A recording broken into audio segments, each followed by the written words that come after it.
Bismillahirrahmanirrahim. Assalamualaikum warahmatullahi wabarakatuh. Wahai murid-muridku, wahai anak-anakku, marilah kita belajar, melanjutkan pelajaran kita, ngaji belajar urip. Kali ini kita sampai pada sila keempat dari kalimat dasar, yakni wirid innalillah atau istirja. Inna lillahi wa inna ilaihi raji'un. Sesungguhnya kita milik Allah dan kepadanya kita kembali.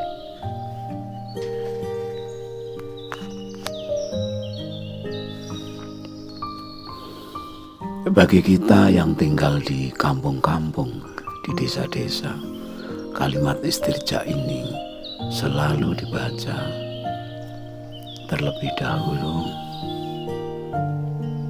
sebelum siapa yang meninggal diumumkan. Hingga tidak mengherankan bila kalimat ini selalu dihubungkan dengan kematian. Maka tidak mengherankan pula bila banyak orang yang takut manakala diberi wirid istirja ini. Ada kesan bahwa wirid innalillah ini menakutkan, karena selalu dihubungkan dengan kematian. Padahal jika kita mau memperdalam wirid ini secara istiqomah, justru inilah rasa hidup dan kehidupan yang sebenar-benarnya. Orang Jawa seringkali mengatakan kalimat ini adalah sumber ilmu sangkan paraning dumadi, atau asal-usul dan tujuan hidup. Innalillahi yang artinya kita milik Allah, kita berasal dari Allah, adalah sangkaning dumadi. Wa inna ilaihi raji'un, kita kembali kepadanya,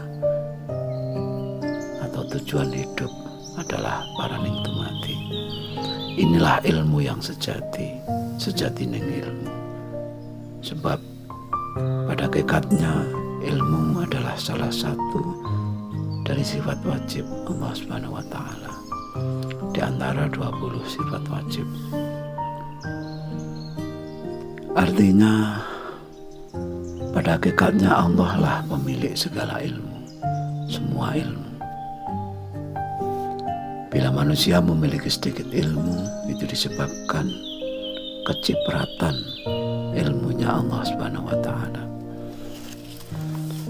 Pentingnya innalillah dicantumkan dalam Al-Quran surat Al-Baqarah. Idza asabatum musibah qalu inna lillahi wa inna ilaihi raji'un. Ulaika alaihim salatu ulaika alaihim salawatu mir rabbihim wa ulaika humul muhtadun. Ketika mereka ditimpa musibah, mereka mengatakan, sesungguhnya kita ini milik Allah, maka semua terserah kepada Allah Subhanahu wa taala. Mereka itulah orang-orang yang senantiasa terhubung dengan Tuhannya, dan mereka itulah orang-orang yang memperoleh petunjuk. Ayat ini jelas menyatakan bahwa mereka yang memperoleh petunjuk adalah orang-orang yang memiliki wirid innalillahi wa inna ilaihi raji'un. Wirid ini apabila dibaca sekedar dibaca, maka tidak terlalu bisa dirasakan efeknya atau dampaknya atau manfaatnya. Akan tetapi menjadi sangat berbeda bila dijadikan sebuah pengakuan. Ya Allah, ya Gusti Allah, hidupku ini adalah milikmu, terserah kepadamu. Inilah kalimat berserah yang sebenarnya. Sebagaimana pesan Nabi Ibrahim, janganlah kamu mati sebelum berserah diri. Atau Muslim, wala tamutunna illa wa antum muslimun.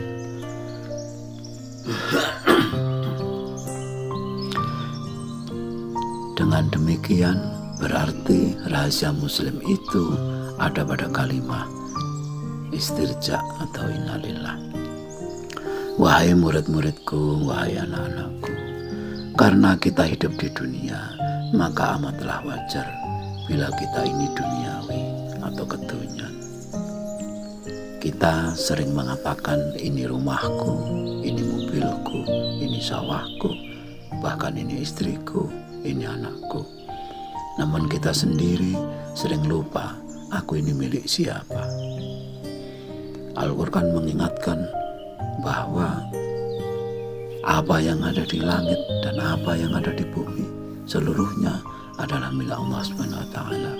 Lillahi ma fis samawati wa ma fil ardh. Rasa kemelekatan, kemilikan terhadap hal-hal yang bersifat duniawi telah membawa kita jauh dari kenyataan hidup. Kita masuk dalam dunia khayalan. Manakala kita berlimpah harta, seakan-akan kita hidup selama-lamanya. Hal ini terbukti banyaknya orang-orang yang berdoa memohon umur yang panjang hingga lupa Rasulullah sendiri hanya berumur 63 tahun. Pernahkah kita bertanya pada diri sendiri, aku ini punya siapa? Bila kita sering menanyakan hal tersebut, tentu kita akan sadar bahwa kita hidup bukan kita yang minta, bukan kehendak kita. Kita juga pasti tahu bahwa nyawa kita tanpa sertifikat, sebagaimana rumah, sawah, tanah, mobil, dan sebagainya. Bahkan kita sebagai orang tua sering lupa bahwa kita punya anak. Kita anggap anak kita tersebut milik kita, padahal anak kita itu adalah miliknya sendiri. Kita sebagai orang tua hanyalah fasilitator, mengantarkan anak untuk mandiri. Nyatanya bila kita mati, maka anak kita tidak kita bawa. Kita tinggalkan dia dalam keadaan siap maupun tidak siap. Bila kita semakin banyak harta, tentu saja kita memiliki banyak kemampuan untuk membeli apa saja. Namun jangan lupa kita juga berisiko banyak kehilangan. Dia yang punya sedikit, sedikit kehilangan. Dia yang tidak punya, tidak akan kehilangan. Ger, anak-anakku, murid-muridku, berapa lamakah kita hidup di alam dunia ini, di alam raga ini? Janganlah lupa hidup kita dibatasi oleh waktu. Detik jarum jam tidak pernah mau berhenti, kecuali jam itu rusak. Waktu terus berjalan. Kita diam, dia berjalan. Kita berjalan, dia berjalan. Kita berlari, dia juga tetap berjalan. Ibarat sebuah perlombaan yang harus kita menangkan. Kita tidak akan pernah bisa mengalahkan waktu. Sungguh, waktu itu demikian ajaib, demikian misterius. Tidak ada yang mengerti. Namun yang jelas, kita pasti kalah oleh waktu. Oleh karena waktu kita amat terbatas, gunakanlah waktu yang kita punya sebaik-baiknya. Dengan sering-sering bertanya, milik siapakah kita ini? Kalau kita merasa bahwa kita adalah milik Allah dan terserah Allah, apakah kita telah tunduk patuh terhadap yang memiliki kita? Ibarat pelayan terhadap majikan. Apakah dia melayani majikan dengan sebaik-baiknya hingga majikannya merasa puas, timbul rasa sayang dan bangga kepada pelayannya? Ataukah sebaliknya, si pelayan terlalu sering mengecewakan majikan karena malas dan tidak patuh? Jadilah pelayan yang baik bagi majikan. Tidak salah bila dikatakan bahwa rahasia hidup itu ada pada inna lillahi wa inna ilaihi raji'un. Bila kita sebagai orang tua yang sangat kaya dan berkuasa, kita mendengar mendengar anak kita tertimpa musibah atau masalah, pertanyaannya, apakah kita diam saja ataukah ikut cawe-cawe? Demikian pula dengan Allah Subhanahu wa taala. Ada ayat yang menyatakan wa may yattaqillaha yaj'al lahu makhraja warzuqhu min haitsu la yahtasib. Barang siapa yang bertakwa kepada Allah Ta'ala akan diberikan jalan keluar dan disediakan rezeki yang tidak terduga-duga. Anak-anakku, murid-muridku, apabila kita bertanya, kita ini milik Allah dan kembali kepadanya, yang manakah yang kembali kepadanya? Setiap kali kita melihat orang dihantar ke tempat pemakaman, kita bisa melihat raga kita tertanam di dalam tanah. Oleh sebab itu, setiap desa pasti memiliki tanah pemakaman. Kenapa kita masih punya pemikiran bahwa yang disiksa di neraka, bahwa yang disiksa di alam kubur adalah raga kita? Padahal kita tahu raga itu akhirnya hancur di dalam tanah.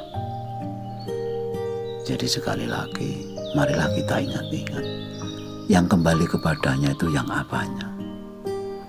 Karena jelas raga itu ada yang ditanam di dalam tanah, bahkan ada yang dibakar, ada yang tenggelam di laut dimakan ikan, dan seterusnya.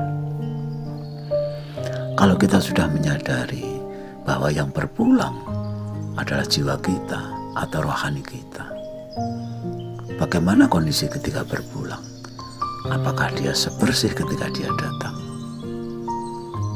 Oleh karena itu, hakikat perjuangan adalah membersihkan jiwa kita dari kotoran-kotoran duniawi. Qad aflaha man tazakka wa dzakara isma rabbih fasalla bal tu'thiruna al-hayata ad-dunya wal akhiratu khairun wa abqa. Inna hadza la fi suhufil ula suhufi Ibrahim wa Musa. Beruntunglah orang-orang yang membersihkan diri, kemudian ingat sama Tuhannya, kemudian melakukan sholat atau pengabdian. Akan tetapi sayang sekali, sebagian besar kamu lebih menyukai kehidupan duniawi, padahal sudah tahu akhirat itu lebih baik dan abadi. Kenyataan yang seperti itu telah tertulis ketika zaman Nabi Musa, ketika zaman Nabi Ibrahim. Kenyataannya adalah seperti itu. Oleh karena itu memberikan peringatan kepada kita. Apakah kita jenis orang yang lebih suka menyukai duniawi ataukah ukhrawi yang lebih baik dan abadi?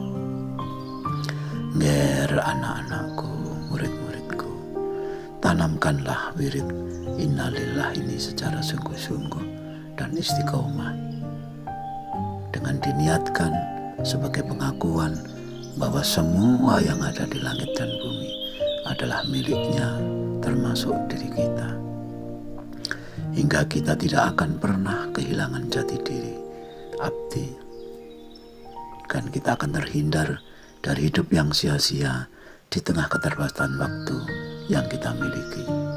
Dan sudah barang tentu kita akan lepas dari beban hidup di dunia ini.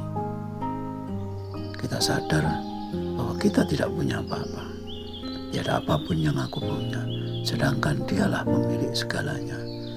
Sekian dulu wejangan Eyang kali ini.